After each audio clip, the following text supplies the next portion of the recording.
Nagaa keessanii? Nagaa keessanii jirtu. Nagaa alhamdulillah. Nagaa galata waaqaa. Baga nagaa taatanii haadha simbooti? Rabbi jajjabina isiniif haa kennu. Abshira. Isiniifis firoottan hundaafuu uummata Oromoo hundaaf jajjabina haa kennu. Dhimma simboorraa isin gaafachuu barbaadeetanii waan xiqqoo. Maqaan keessan eenyu jedhama? Loomiidha. Loomii. Adde Loomii dhalattuu naannoo kamiiti isin? Dhalattuu naannoo kamiiti isin? Meettaa Walqixxee. Meettaa Walqixxee naannoo Shawaatii? Shawaa Lixaa. Shawaa Lixaa Meettaa Walqixxee. Ayyee mee xiqqoosii dhimma simboorraa nutti himuu dandeessu? Simboonii yoomi wanni kun kan irratti raawwate sa'aatii meeqatti akkamitti mee waan irraa beektan nu himame? Naannoon sa'aatii 9:00. Ayyee. Gaafa 21. Ayyee. Gaafa sana naannoo sa'aatii 9 san keessatti akkuma ilmoo haati ilmoo ishee ergattuun kaadhi dhaqiitoo suuqii dhaqiitii buna nuu bitii kottuu jedhe.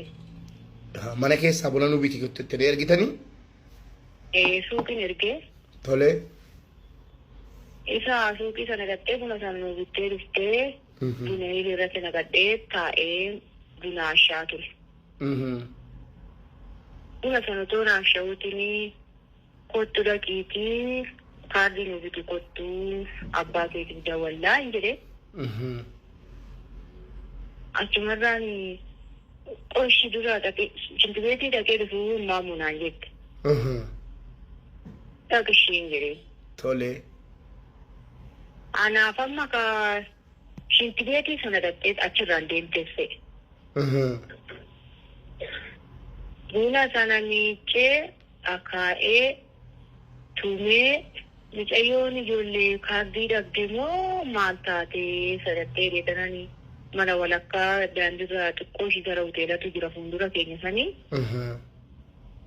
Manyitaan keenya duubarraa diraamaa laaluu dhatte moo maal ijoollee mucayyoon sadattee doggaan akkana gadi ba'u bakka teekinooloojiin isin jirtu. Eessatti ijoollee mucayyoon suuqirraa dhabde moo kaardii dheetana naannaameetuma gara mana keessatti ol deebi'an. Hogganaan gara manaa keessatti ol deebi'u amma dheetanan gad deebi'ee karambullaa wayitutu manyitaa keenya fuuldura mana puulii isatu mana keessa jira. Duuba sanarra jira mucayyoon mana puulii taphachiiftu moo achi taphachiisaa jettee puulii taphachaa jiru. Mucayyoo waametananii simboon koo achi keessa jirti hin jedhe. Lakka hin jirtu ishiin as keessa hin argine lakka hin jirtu naan jette. Achumarraan simboo jedhee raawwadhee kan intaatoo shintibeetiin dhaqaa naan jette yommuu kaardii nu bittannaa shintibeetiin dhaqaa nuun jette mucayyoon sadatteennaf haraati nuti nama abbaa jira shintibeetii keessaatti namni akkanumatti shintibeetii keessaa gadi ba'e mana fincaanii keessaa. Achumarraan haadhee kanan gara mana keessatti ol deebi'ee kan amma garaadhumti waa dideena dhaabbatee gadi ba'e. Ammoo ganaan gadi ba'u mucaa wayii mana fincaanii dhaquudhaaf kaataa yaa caalaa simboo bakkeetti argitee shintibeetii dhaqee tananii kaatee siibdee dhufanaan jettee bakka isheen natti nabe argitee dakattii jennaan hin argine lakki qoloomi gaddeebi'ee tanan hoggaan gaddeebiif si ilaalaadhee mucaa shintibeetii bixe. Ayyee. Mucaan hoggaa shintibeetii bixe daanni oggumaan gadi taa'u asii achi argee deemni mucaan simboo innaan na diddeedee mucaa shintibeetii keessaa gadi ba'eetuma mudhii qabatee dhaabbate. Maal caalaa achi jirti moo maali babbareechiftii nan erga deemtee akkamitti achi jirti moo maali gurbaayee hoggaanaan jedheeni kaadhoo fooyin irra jira. Fooyit irra jira. Ayyee. Achumarraan ani bakka ani yeroo sana bira ga'ee Mucayyoo xiyyaa achirraa buufachuu hin dandeenye naasuudhaan anan keenan iyyee. Fannifamtee jirti jechuudha? Hayyee. Waan fannifamuu akkumatti bakka namadhaa hirkatee ta'ii dhaabbata sitti namatti fakkaatti. Ani bakka achuu naasuudhaan qabame yeroo sanaa hoggaananiyyuu warri sababuulii taphachaa rasu muluu isaanii gadi yaa'anii maal taates naan hin jennu. Mucayyoo xiyyaa achirraa waan tokko gargaaruu hin dhan. Ani yeetanaan garan itti kaadhin beeku nan beeknatti fakkaata yeroo sanaa isaanis mucayyoo xiyyaa gargaaruu hin danda'an anuma duukarra yaa'anii tooyi deemanii ba'anii erga sanii qaamni biraa dhufee mucayyoo xiyyaa achitti naa gargaare. Mucaan waanuma daqiiqaa muraasa keessa lubbuun sii darbee jechuudha. Mana fincaanii keessaa namni ba'e sun to'annoo jala oolee raaree. Hin beekne nammaa fi lakkan hin beeku oolchan ta'ee waan isaan godhan. Amma baay'ee nama gaddisiisa haalli mucaa keenyarra ga'e kuni baay'ee nama gaddisiisa. Amma namoonni to'atamaniidhuma jiru moo bahaniiru? Lakki to'atamaniidhuma jiru. Dubartoota miti kan qabaman dhiirri wanni qabame ni jira? Quban qabu dubartootuma san malee. Hayyee mee uummata Oromootti maal dhaammattu?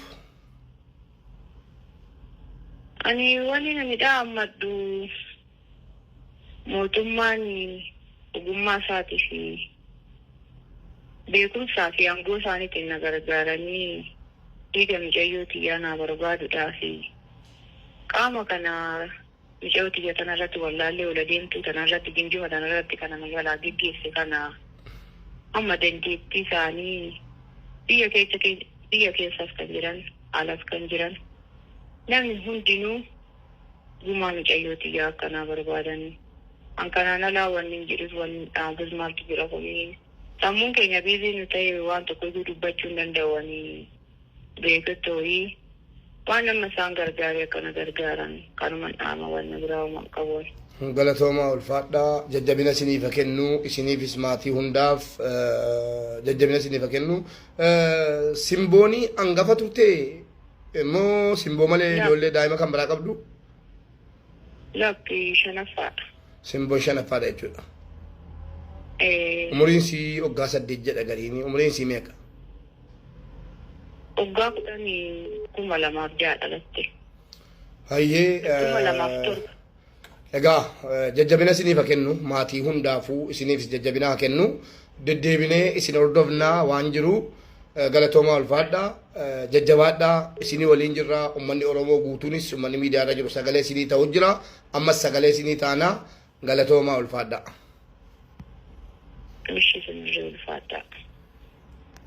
Egaan daawwattoota keenya kabajamoo akkuma isin dhagahaa turtanii kuni haadha Simbootii.